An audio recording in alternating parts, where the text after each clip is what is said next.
Another thing I saw at Yad Vashem was that part of the Nazi plan to erase the Jews was to make Jews feel ashamed of themselves. We've all heard about the yellow Star of David they had to wear, as if their religion was a disgusting thing that needed to be signified so that they could be weeded out or different in a public context. And when you think about it like that, if that was part of the Nazi plan, then what did it mean if today, if in 2022, I hid or omitted my Jewish identity? Well, if I did that, what was I saying to history? And so at Yad Vashem, I really had this spark of curiosity about representation in particular for Judaism. Like, what does it mean to be a public Jew? And that took me to one of the most famous Jews in the whole wide world's house, which is the Anne Frank house in Amsterdam. Now, in all of my years of school, I had somehow missed The Diary of a Young Girl by Anne Frank. So in 2019, with anti-Semitism on the rise and just more hate everywhere, I think we can all kind of relate to that there's just been this surge of hatred. And we don't even need to read stats about it, right? We can feel it, and we can watch the news and know it's true. So it just felt important to me to go to her actual house and to see what happened if we just stood by and let othering occur. And what's funny about Anne Frank's diary, if you haven't read it, is it's not really about the Holocaust.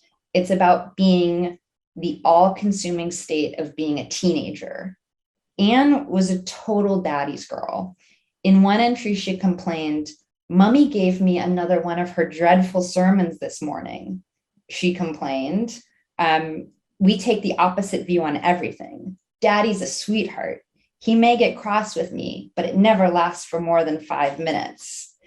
And in another entry, she describes one of her former classmates. "Rob Cohen is an obnoxious, two-faced, lying, sniveling little twit with an awfully high opinion of himself." Like, dang, Anne Frank, like sick burns. My point is that Anne Frank was a pretty normal teenager, mad at her mom, in love with her dad, making fun of dumb boys. But her life, of course, was anything but normal.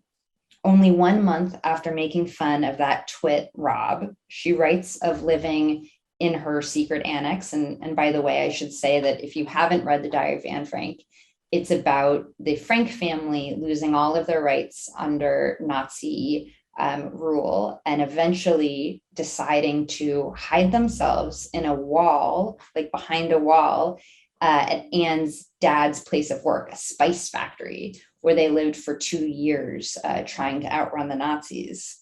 So as I was saying, Anne's this normal teenager writing about her parents, writing about boys, but then you get an entry like this.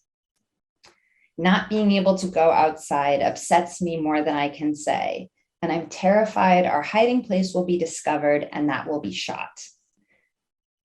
She's constantly toggling between the mundane details of everyday life and the extraordinary circumstances of going into hiding for her survival. And that's what's so singular about the book.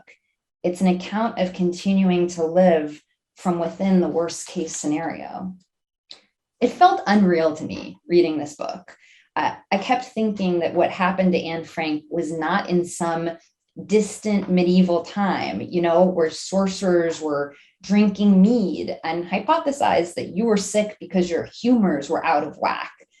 I couldn't say like, well, this was in ye olden time. This happened in cosmopolitan, free-spirited Amsterdam not that long ago. So that really stuck in my head yet again.